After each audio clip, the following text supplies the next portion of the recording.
All right. Hello, everyone. Randall. I'm Randall. I'm Greg's older brother. Not a lot of people realize we're also twins. I've been told that I can't just get up here and give a few thank yous and a toast.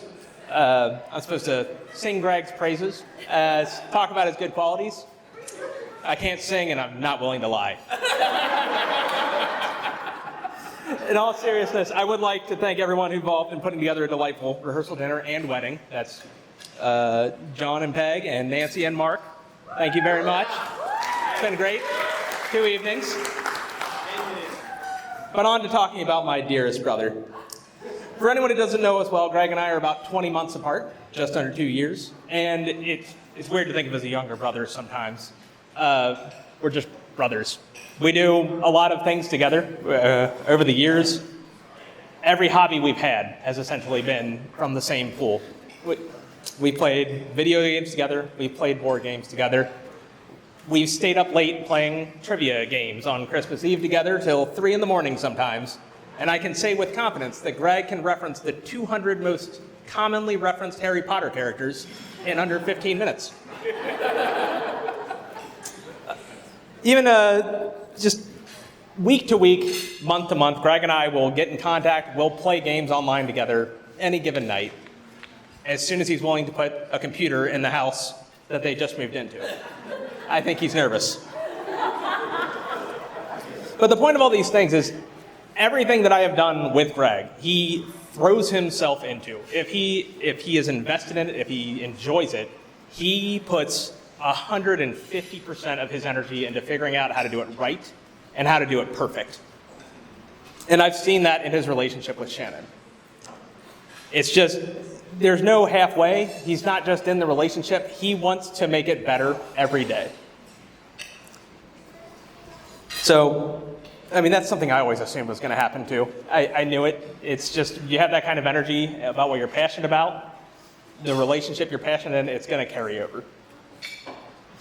So Greg, congratulations, and keep looking for ways to improve your relationship. Just remember that when you can be confident about a lot of things, but sometimes you just need to shut up and let Shannon be right.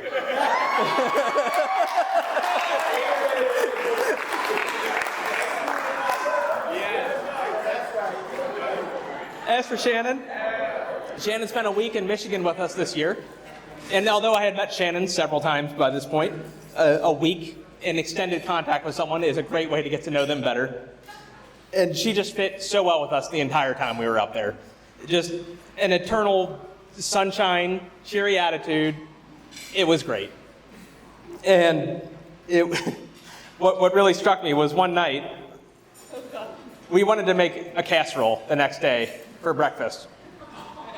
And Greg and I and Shannon had been driving out a couple days before, talking about what we wanted to do the next day. And we're like, let's do a casserole. Let's pick out the ingredients. And on the way out there, Greg and I had never had a stronger conflict in personalities. Greg wanted to know every ingredient that we needed to get and wanted to get it then and there. And Shannon and I were both just enjoying looking at recipes and coming up with random ingredients. But that night, we're sitting there, we're getting ready to make that casserole, and it's 11 o'clock at night. And we had been recommending 2 hours beforehand that we should start making that recipe. And Greg said, no. And this just goes to what Greg loves the most. He was enjoying family time. We had all of us in the same room together, and we're really enjoying it. But I'll tell you, when you're sitting there at midnight and realizing you have another hour of making casseroles, you wish you would have just started making the casserole earlier. But Shannon, just in general, that entire week of vacation was great. I'm so glad you were there. I'm glad we'll hopefully have you every year going forward. You're a wonderful person, clearly the best thing to happen to Greg. And I couldn't be happier about a future sister-in-law.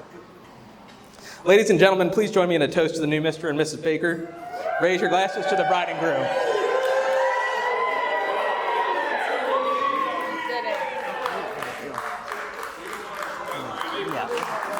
Thank you.